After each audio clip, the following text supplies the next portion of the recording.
Okay, this is how I clean out a strip of velcro. This is velcro that holds in a screen around a camper, so it's all full of dog hair. And I have a cat brush, wire, where is it? Short wire cat brush, and this works pretty good.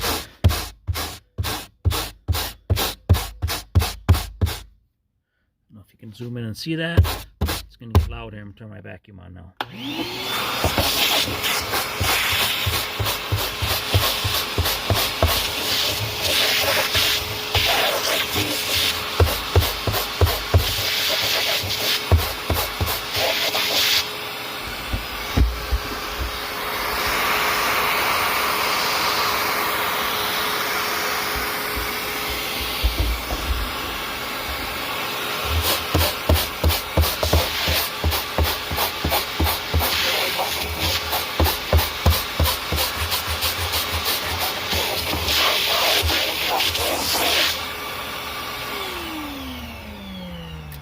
Kind of go with the direction of the velcro so you don't tear it up.